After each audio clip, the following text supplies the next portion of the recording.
This video is brought to you by Kadabi, makers of premium accessories for your phones and tablets. Find Kadabi at kadabi.com.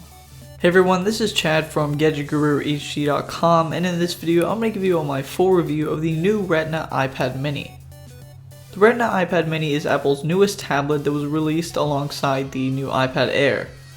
The iPad Mini with Retina Display is essentially a scaled down iPad Air, not only on the outside but also on the inside. They both feature the same A7 chip, 64-bit architecture, and the M7 coprocessor, and all these combined make web browsing, gaming, and navigating through the OS a real breeze. Speaking of the operating system, the iPad Mini 2 ships with the latest version of iOS 7. It really is a major design overhaul of the previous version of the operating system. But like the previous version of Apple's operating system, the learning curve isn't too steep, and you should be able to catch on in no time. However, that's not to say a lot hasn't changed, because there are some cool new features like Control Center, which allow you quick access to music and gives you access to toggle settings like Wi-Fi, Bluetooth, and more. There's also a much more efficient way of multitasking, which can be achieved through double tapping the home button. Essentially, iOS 7 delivers a lot of the same features we had in iOS 6 in a cleaner and more accessible way. Despite the addition of the Retina display and also the improved processor, the second generation iPad Mini is only 7.5mm thick, which, believe it or not, is actually thicker than the original, but it's still quite impressive. Externally, nothing has changed from the original iPad Mini, but the device still feels very premium and delivers an experience that very few products can give.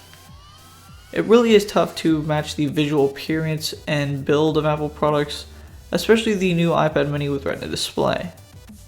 But if you're interested in seeing how other devices fare against this beast of a tablet, go ahead and check out the link in the description for our comparison between the Nexus 7 2013 and also the Kindle Fire HDX.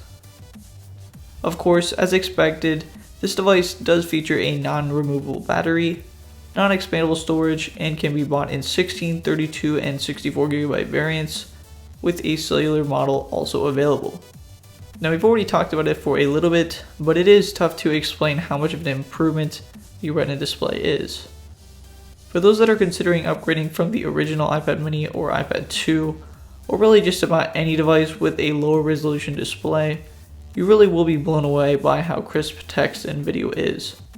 For myself, the display alone makes upgrading to the iPad Mini definitely worth it. Now, the one drawback to just about all Apple products is the price.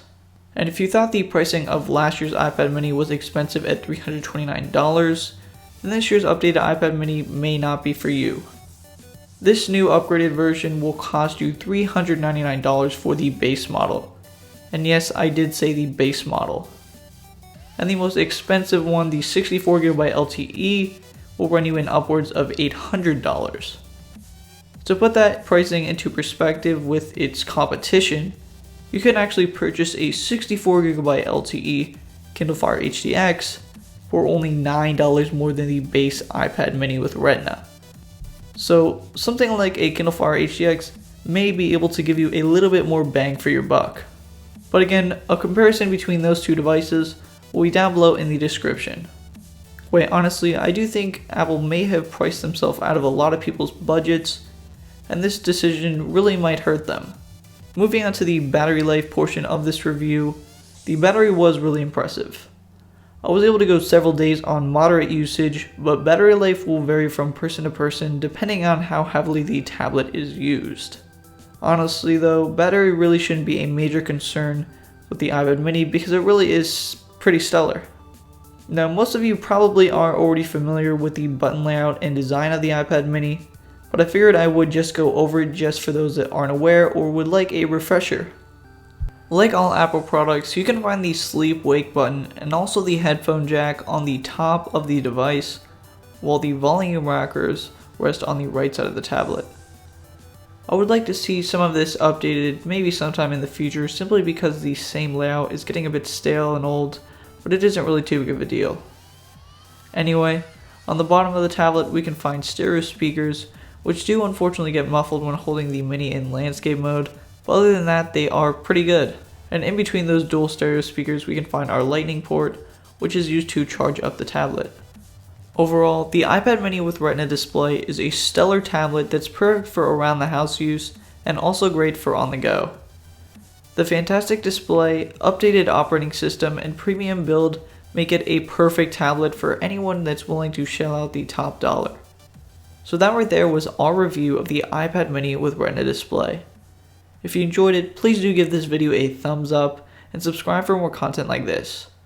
I am Chad from GadgetGuruHD.com, and I'll see all of you in the next video.